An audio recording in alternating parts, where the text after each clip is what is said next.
به ونتوكل عليه ونعوذ بالله من شرور أنفسنا ومن سيئات أعمالنا من يهده الله فلا مضل له ومن يضلل فلا هادي له وأشهد أن لا إله إلا الله وحده لا شريك له وأشهد أن محمدا عبده ورسوله صلى الله عليه وسلم. أما بعد فإن خير الحديث كتاب الله وخير الهدي هدي محمد صلى الله عليه وسلم وشر الأمور محدثاتها وكل محدثة بدعة وكل بدعة ضلالة وكل ضلالة في النار. اللهم صل على محمد وعلى آل محمد كما صليت على إبراهيم وعلى آل إبراهيم إنك حميد مجيد. اللهم بارك على محمد وعلى آل محمد كما باركت على إبراهيم وعلى آل إبراهيم إنك حميد مجيد.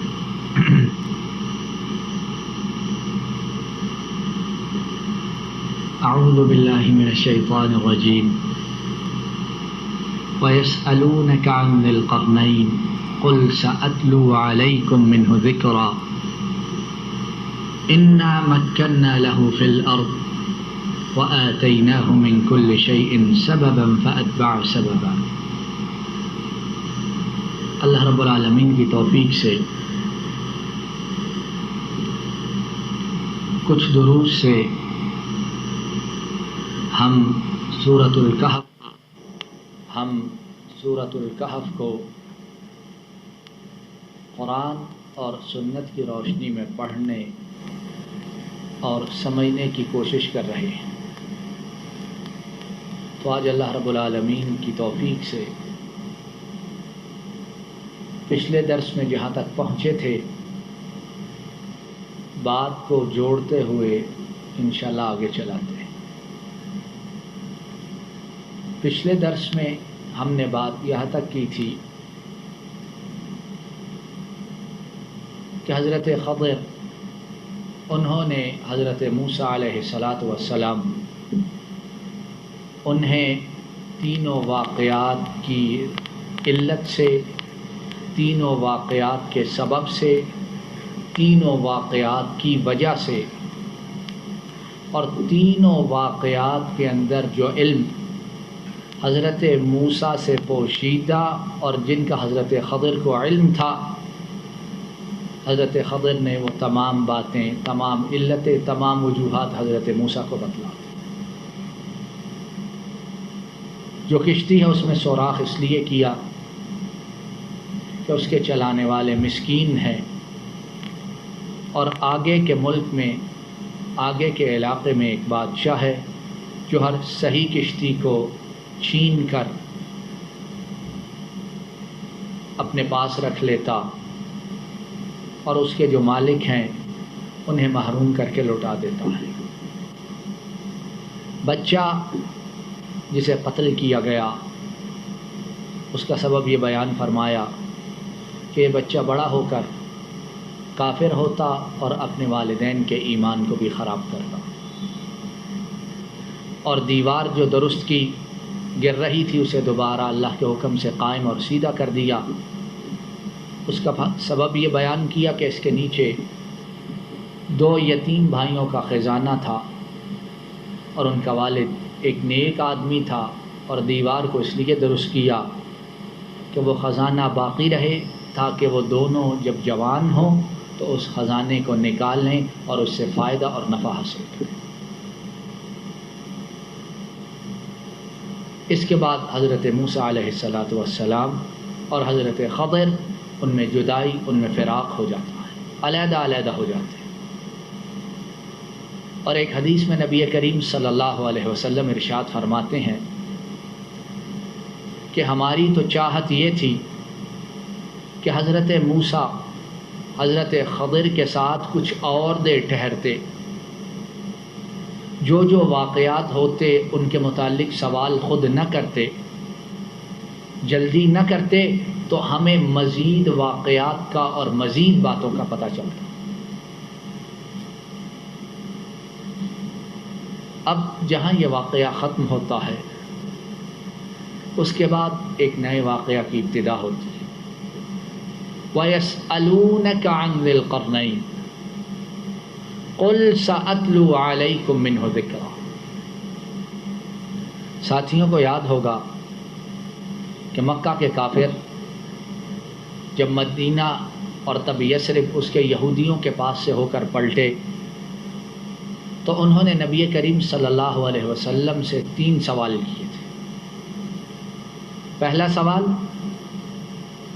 غار والوں کے متعلق، دوسرا سوال روح کے متعلق، اور تیسرا سوال انہیں کیا تھا کہ اس بادشاہ کے متعلق بتلائیے جسے اللہ نے قوت، طاقت، اسباب، سلطنت عطا فرمائی اور وہ زمین کو مشرق سے مغرب تک فتح کرتا چلا گیا۔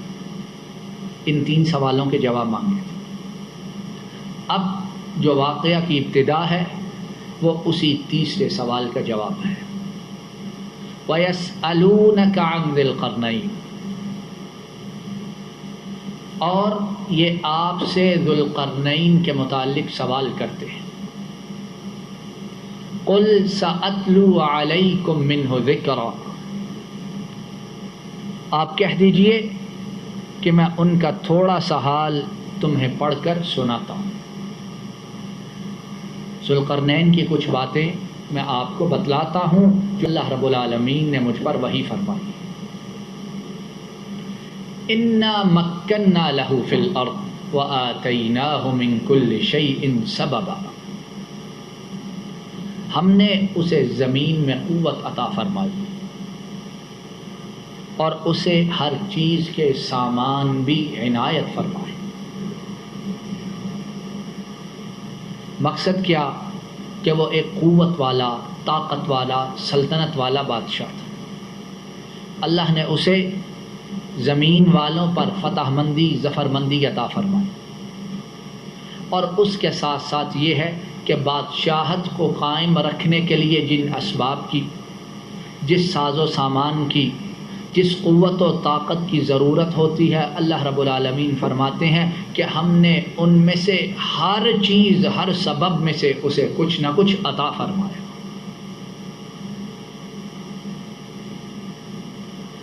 اب یہاں اللہ رب العالمین نے وہ جو بادشاہ تھا اس کے متعلق فرمایا ذو القرنین، اور قرن عربی میں اس کے معنی کیا ہوتے ہیں؟ اس کے معنی ہوتے ہیں سینگ،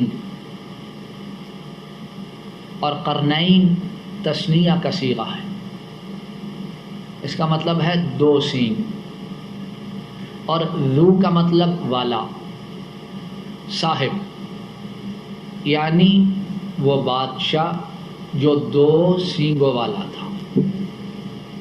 ذو القرنین، اور یہ آپ سے اس بادشاہ کے متعلق سوال کرتے ہیں جو 2 سینگوں والا تھا۔ اب مفسرین یہاں سوال اٹھاتے ہیں کہ جو ذو القرنین ہے اسے 2 سینگوں والا کیوں کہا گیا ہے؟ انسان کے سینگ تو نہیں ہوتے، تو جانوروں کے ہوتے، پھر اسے ذو القرنین کیوں کہا گیا ہے؟ پھر مفسرین نے اس کے مختلف جواب دیے ہیں، مختلف وجوہ بیان کی ہیں، جن میں سے ایک جواب یہ ہے کہ چونکہ اللہ رب العالمین نے اسے فتح و نصرت اتنی عطا فرمائی کہ جب اس نے مغرب کی طرف رخ کیا تو مغرب کی طرف جتنے علاقے تھے انہیں فتح کرتا گیا، اور پھر جب اس نے مشرق کی طرف رخ کیا تو اللہ کی مدد سے مشرق کے تمام علاقوں کو فتح کرتا گیا۔ تو مشرق و مغرب ان دونوں کو 2 سینگوں سے تعبیر کیا گیا۔ ذو القرنین 2 سینگوں والا، یعنی وہ بادشاہ جسے اللہ نے مشرق میں اور مغرب میں دونوں جوانب میں اپنی رحمت سے فتح عطا فرمائی. اور یہ آگے ہم آیات میں پڑھیں گے کہ وہ مشرق کی طرف بھی گیا اور مغرب کی طرف بھی گیا. ایک جواب مفسرین نے ایک علت ایک وجہ یہ بیان فرمائی کہ ذو القرنین اس لیے کہتے ہیں کہ اس نے مشرق و مغرب دونوں جانب اپنی فتح و نصرت مندی کے جھنڈے گاڑے، اور یہ دونوں جانب جو ہیں انہیں دو سینگوں سے تشبیہ دے کر اسے ذو القرنین دو سینگوں والا کہا گیا ہے.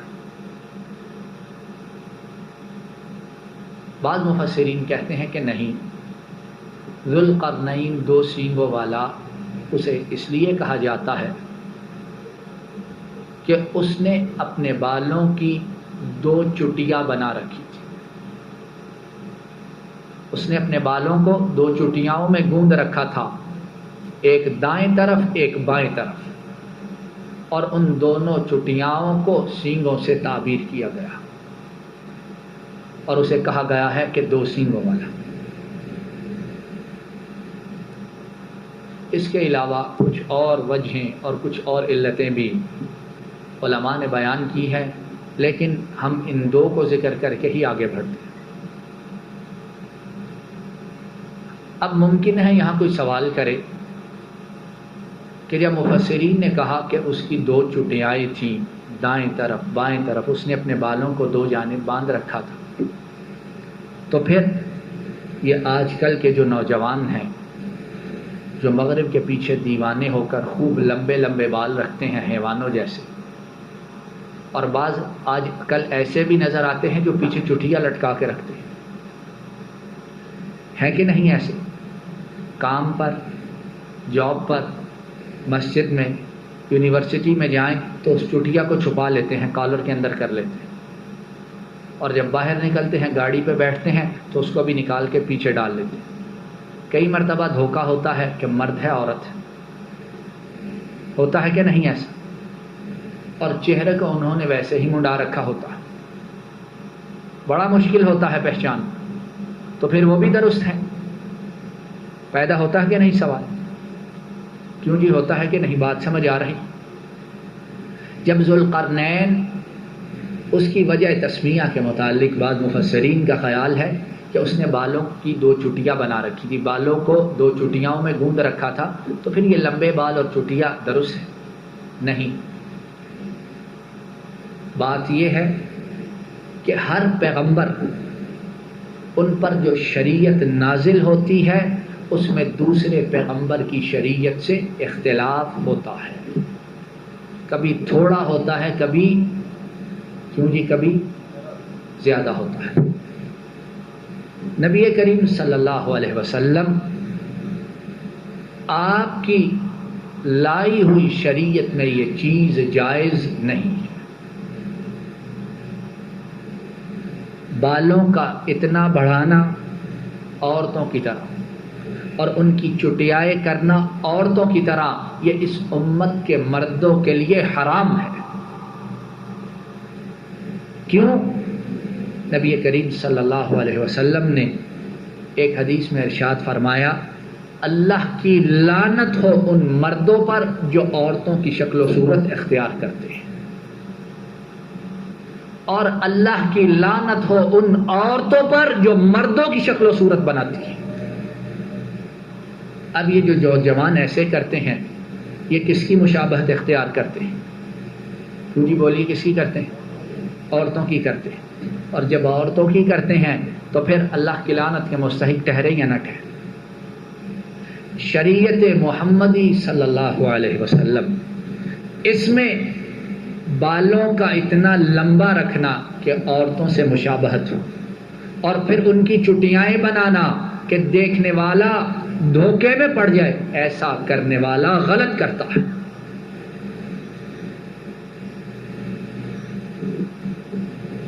انا مکننا له فی الارض وآتیناہ من کل شیء سببا. اللہ رب العالمین فرماتے ہیں ہم نے اسے زمین میں قوت، طاقت، سلطنت، قدرت عطا فرمائی، قبضہ عطا فرمایا، اور امام ابن کثیر وہ بیان کرتے ہیں کہ اسے اللہ رب العالمین نے تمام وہ چیزیں عطا فرمائیں جو اتنی بڑی سلطنت، اتنی بڑی مملکت، اتنے بڑے ملک کو باقی رکھنے کے لیے ضروری ہوتی. فَأَتْبَعَ سَبَبًا،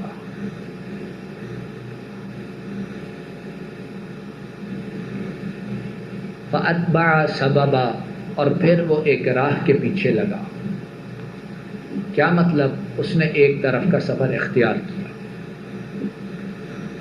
حَتَّى إِذَا بَلَغَ مَغْرِبَ الشَّمْسِ وَجَدَهَا تَغْرُبُ فِي عَيْنٍ حَمِئَةٍ فَوَجَدَ عِنْدَهَا قَوْمًا قُلْنَا يَا ذَا الْقَرْنَيْنِ إِمَّا أَن تُعَذِّبَ وَإِمَّا أَن تَتَّخِذَ فِيهِمْ حُسْنًا.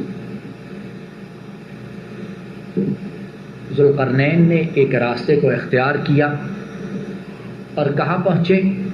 اللہ رب العالمین فرماتے ہیں یہاں تک کہ وہ سورج کے ڈوبنے کی جگہ پر پہنچ گیا